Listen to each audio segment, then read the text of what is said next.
We are proud to be We are proud to be We are proud to be Filipino. Filipino. Filipino. Filipino. Filipino. Filipino.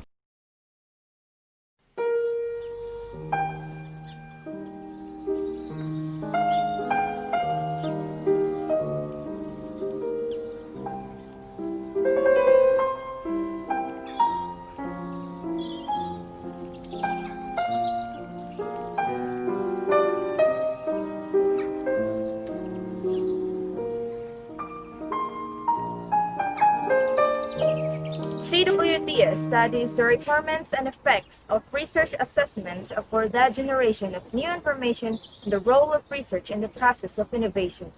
The importance of bibliometric and scientometric instruments is to promote the measurement and management of scientific studies given special consideration.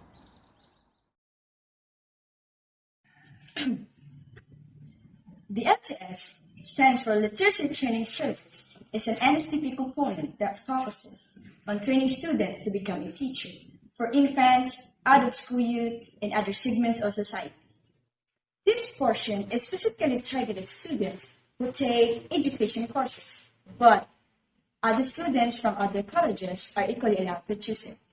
A perfect way to help develop our country is to help the unprivileged parts of society who have not been properly taught. Choose LTS to understand your values in order to be a citizen who play an active part in making our country an educated one.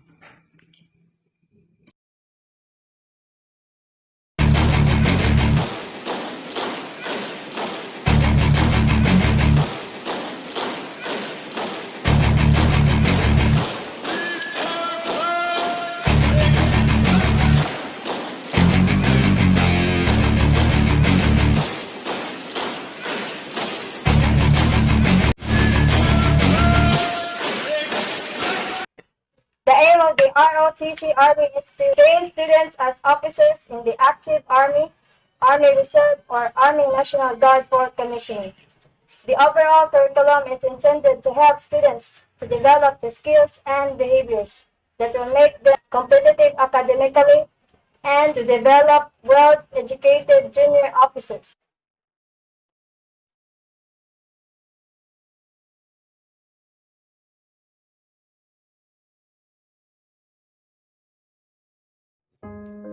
Patriotismo, nationalismo, magkaibang salita pero iisa ang ibig sabihin, pagmamahal sa sariling bansa.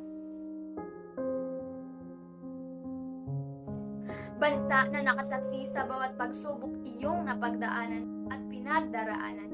Bansa na iyong kinabibilangan. Bansa kung saan ka isinilang. Sila ay iisa, pero nasaan? Mahal ko natin ang Pilipinas. Ito ang ating lupang sinilangan, tahanan ng ating daang taong lahi. Pero paano nga bang ika'y matuturing? Isang bansa para sa bawat Pilipino.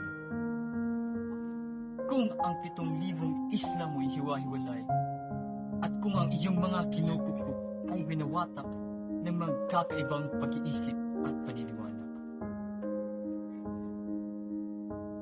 Pilipinas, ang bansang sagana sa likas na yaman. Dito, lupa ang buhay ng mga mamamayan. Mga dayuhan ay di maiwasang mahalina. Hilaw na materyales, nais na ipamina.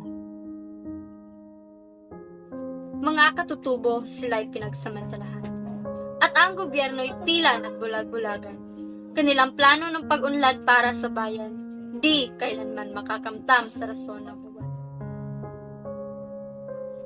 I see people scrolling on their screens, looking posts of cats, dogs, and memes. Some see news on their feed, but they don't mind, they don't read. How are we to make people aware? How are we to make them care? For if it's change we need to make, we all need to know and be awake. I asked Kuya, saan siya humuhugot ng Filipino pride?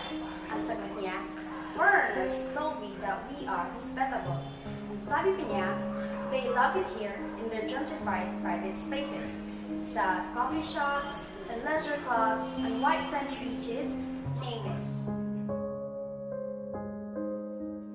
He also may dagdag of the first time that he was awed by the spolarium. Ang sabi niya baduy because he asked for a photo with it. Truth is, the darkest monsoons have not and cannot seize this heritage that is still being written. And by this time, it is written by me, by you, by us. May mga magulang na nahiwalay sa pamilya, kumakayod, nahihirapan sa bansang hindi naman sa kanya. Mabigat man sa loob, pero sa sarili natin, isa lang ang sagot. Kapag may lumapit rin sa atin at tayo'y pinapili, kung bayan o sarili. Bigyan natin ng pagkakataong magkumpleto ang pamilya. Itapon, sirain at baguhin ang sistema. Paunlarin ang bayan, paunlarin ang mamamayan. At baka sa huli, hindi na natin kailangang pumili. Sa isang sistema ng edukasyon, nadayuang aral ang batayan, at tila ang sariling mga aral at kalinangan ay nalimutan. Manginam kung ang pambansang kalagayan naman ang pag-aralan, nang kaming mga mag-aaral ay mamulat naman sa katayuan ng bayan. Ang nais naming matutunan mula sa paaralan ay ang tunay na diwa ng pagiging bahagi ng bayan upang sa bansay makatulong gamit ang aming nalalaman at huwag makiayon na lamang sa mga pangkaisipang dayuhan. You once fought for your own future, for your own freedom, for your own identity.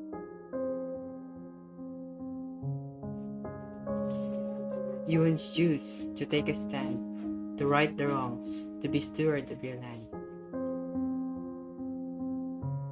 You once said that you are the hope, that you make an impact, that you are here for a reason. Yet now you have turned the other cheek, you listen with deaf ears, you have gone silent.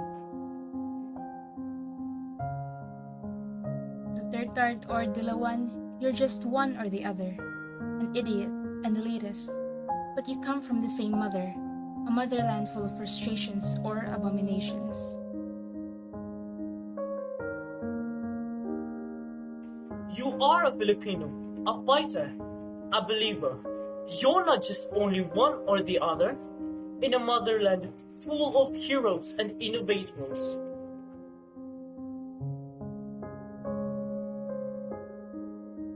Iba-iba man ang ating pinanggagalingan, pero umaasa ng isa ang pagkakinahan. Maliit man o malaki ang ating amba, lahat tayo ay pantay-pantay dahil tayo ay mga Pilipino.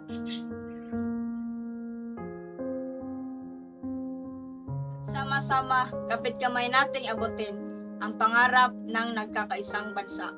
Para sa iyo, sa kanya, sa ating lahat, at silang mga magmamana ng ito sa hinaharap. Nationalist, patriotic, or whatever your principle could be, the devotion of our love for our country will not be questioned as we stand still and fight with might. We are called the courageous of the Philippines. We may conquer many hindrances or even face challenging experience. Our Philippines is our home and we will always be at peace. Blazing heat of our sincerity, from a soaring dear heart of a Filipino. On a clear side of hope, Philippines is our symbol of strength. Day by day, we encounter conflicts, but never bothered as we are protected with the rightful law and regulations. Philippines is our shield.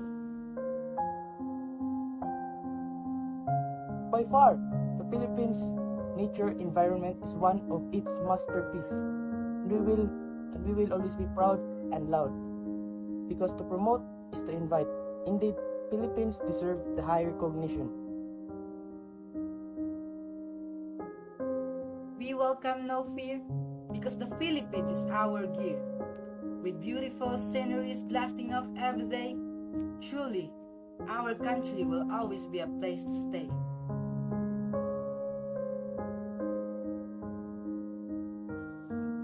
We will always be tied with our responsibility, for the Philippines is our life's authority. You may be a nationalist or a patriotic, but one thing I am sure, our hearts beat for the Philippines. Even if I die in the salvage of the nation, I will be proud of it. Every drop of my blood will serve as a contribution to the growth of this nation and make it strong and dynamic.